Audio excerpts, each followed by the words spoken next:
There's an axiom: who controls the ocean controls the world.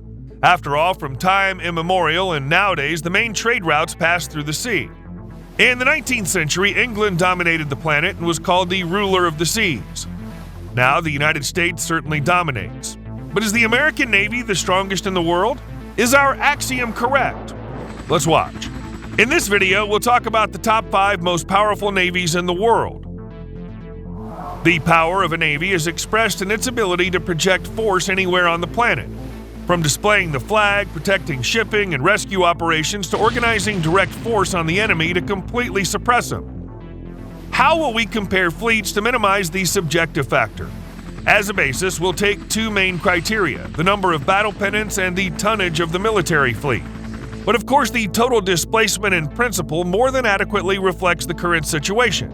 Because if we take the first indicator, the results are shocking, because several fleets have a large number of combat boats in service, for example, North Korea. By tradition and to maintain the intrigue, we go from the end of the rating to the beginning. The former ruler of the seas, along with the loss of this status, also lost the status of a colonial empire. What is the Royal Navy of Great Britain now? There are now 33,000 men serving in it. In addition to 2 very problematic aircraft carriers, which spend the lion's share of time in repair docks, there are about 100 warships, including 6 Type 45 air defense destroyers, 13 Type 23 missile frigates, 2 Albion-class landing ships, and 3 Cove-class logistic landing ships, 4 Vanguard-class strategic missile submarine cruisers, and 7 Trafalgar and Astute-class multipurpose nuclear-powered submarines. Now, it's these 4 submarine missile carriers that constitute the main power of the British fleet. One of them is constantly on combat duty. On board each boat are 16 Trident missiles with nuclear warheads. However, the missiles are on a dual key. The second is possessed by Washington, meaning that without a command from the U.S., there will be no launch. But there are big problems among this main core of the Royal Navy as well. On February 21st this year, the launch of a nuclear Trident II nuclear missile from aboard the submarine HMS Vanguard almost ended in tragedy. The missile, weighing 58 tons, fell into the sea just a few meters from the boat carrying Defense Secretary Grant Shapps and Admiral Ben Key. The Navy also has a 7,700-strong Marine Commando Brigade, but the number of amphibious assets limits both where it can be used and requires the mobilization of civilian fleet ships for an operation like the Falklands. The total tonnage of the UK Navy is 367,850 tons. Let's not tread any more on the sore calluses of the Brits and move on to the next fleet. The 4th place of our top is the Japanese Maritime Self-Defense Force. Formerly, the Japanese Navy does not exist, but through the Maritime Self-Defense Forces, with the support of the United States, Japan has created its own rather powerful and balanced fleet. It has 70 warships, among them 23 diesel submarines, many of which are technically superior to nuclear-powered ships due to new technologies. 2 large helicopter carriers of the Izumo type, which have already been converted into aircraft carriers, and 2 helicopter carriers of the Hyuga-class, about 40 destroyers, 6 frigates. The Maritime Self-Defense Force has 50,800 officers and sailors. The fleet is ideally prepared and equipped with the most modern electronics and weapons. Japan is an active user of the U.S. Aegis air defense system and has the 2nd largest fleet of Mk-41 launchers after the U.S. Japan has 3 large landing ships to land about 3,000 Marines. These capabilities are sufficient to take the Kuril Islands, or islands in dispute with China. Already now, Japan's maritime self-defense forces are noticeably more powerful than the Russian Pacific Fleet, unless, of course, the nuclear component of the latter is taken into account. The total tonnage of Japan's maritime self-defense force is 413,800 tons. In the honor of 3rd place of our top is the Russian Navy. It was inherited from the Soviet Union. Most of the Soviet ships were written off in the 90s, but even now, after more than 30 years, the bulk of the fleet was built in the 70s and 80s. The Russian Navy has 79 ships of frigate type and larger, including 1 aircraft carrier, 5 cruisers, 13 destroyers, 9 frigates, and 24 corvettes, and 52 submarines, nuclear and diesel. Landing capabilities are low at 12,000. The total number of ships at the end of 2022 is 417, but together with those in reserve and on modernization, half of them are actively used. Serves in the fleet of about 140,000 people. The main striking power is nuclear submarines. Russia has 11 nuclear-powered missile cruisers, including 4 newest Warship-class ships with 16 Bulava missiles on each, 17 attack submarines, and 9 submarines with cruise missiles. Of these 9 nuclear-powered submarines, 7 are anti-class.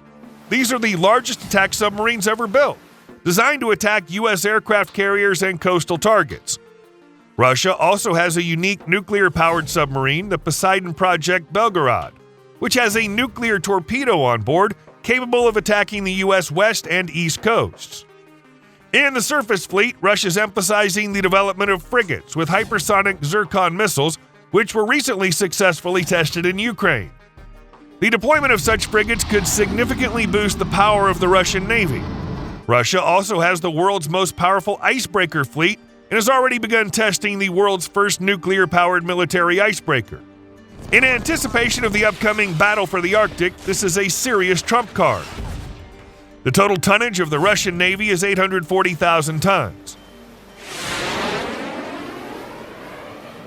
The second place of our top is the Chinese Navy. Thanks to the economic power of the country, which is almost equal to the economic power of the U.S., China in a short period has turned its fleet from a floating museum of achievements of the military-industrial complex of the USSR in the 60s into one of the most modern and youngest in the world. China has 2 aircraft carriers, Liaoning and Shandong, in service. The third, Fujian, is at the stage of equipping. And of course, the Celestial Empire is not going to stop there. It's expected to complete the construction of a series of the latest missile cruisers, Type 055, Renhai, launched 8 units, and destroyers Type 052D/Type 052D Mod launched 25 ships. More advanced models for serial production may have already been prepared. In the first half of 2020, there was data on the commissioning of the 5th and 6th nuclear-powered ballistic missile submarines Type 094 Gen. The Celestial Submarine Force has a total of 68 submarines, including 6 nuclear-powered subs with intercontinental nuclear ballistic missiles. Also in service are 2 Shang-class nuclear-powered submarines. China's landing capabilities are limited by current foreign policy objectives and various disputed islands in the surrounding seas. In 2021, the first of the new 30,000 to 35,000 ton Type 075 Yushin large landing ships became operational. A second was launched in 2022, and a third is under construction. In the same program are 6 Type 071s and 6 new amphibious assault ships. It's not hard to guess for what purposes. In total, the Japanese amphibious force has 4 offshore landing docks, 32 tank landing ships, and 31 medium landing ships capable of transferring 10,000 Marines to a nearby enemy shore. China's entire navy has about 255,000 personnel. It eventually had 2 aircraft carriers, about 30 destroyers, 50 frigates, and 40 corvettes. It's also put 6 missile cruisers into service. The old warships are being modernized and transferred to the coastal defense.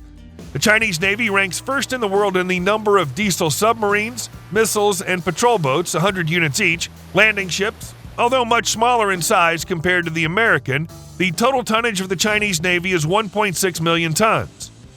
However, most of the fleet's armaments are copies of Russian and Western designs with inferior performance. Chinese missile submarines have never been seen on combat duty. Apparently, the reliability of the design makes Chinese admirals doubt their combat capability. Submarines in general, despite being numerous, are the weak link in the Chinese Navy. Aircraft carriers also have yet to become full-fledged combat units. Deck aviation depends on Russian supplies, and the technical capabilities of ships require improvement. First place, the U.S. Navy. Well, everything is as it should be for the hegemon. As they say, the position obliges. By the end of 2023, it had 290 warships, including 11 nuclear-powered aircraft carriers, any of which exceeds any aircraft carrier in the world in displacement and weapons. The submarine fleet is represented by 14 Ohio-class missileers, 4 cruise missile boats converted from Ohio-class boats, and 54 Los Angeles, Seawolf, and Virginia-class attack boats.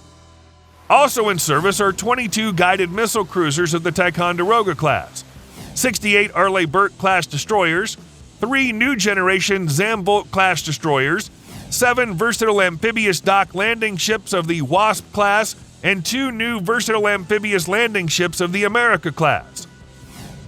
The U.S. Navy is the only one in the world which, thanks to the presence of a large number of landing ships, 31 large landing ships, and 180,000-strong Marine Corps, can carry out strategic landing operations of any scale in any corner of the planet.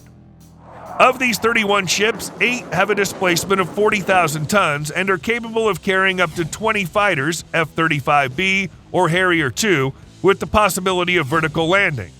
The U.S. Navy itself serves 346,500 people. That's more than 500,000 people armed with the most advanced weaponry, ready to project power across the world's oceans. No other country is capable of doing so. The total tonnage of the U.S. Navy is 3.3 million tons, but of course nothing lasts forever under the moon. Already, shortly, China may challenge the number one spot of the U.S. Navy, just as it's now challenging the number one spot of the U.S. economy. Back in 2014, the total tonnage of the Chinese Navy was 709,000 tons. That is, the Celestial Empire's more than doubled this figure in 10 years. Russia is being equipped with hypersonic weapons which can radically change the balance of power. After all, a small frigate with a displacement of 6,000 tons but armed with hypersonic missiles can destroy an aircraft carrier with a displacement of 100,000 tons. So the U.S., if it wants to maintain its leadership, must somehow parry these threats, or accept the fact that in a dozen years, they'll no longer be the first. Which option are you in favor of? Share your thoughts in the comments. It'll be interesting for us and other viewers. And that's all for today. We'll be glad to have your thumbs up for our work and subscribe to our channel so as not to miss any other interesting videos about modern weapons. See you soon.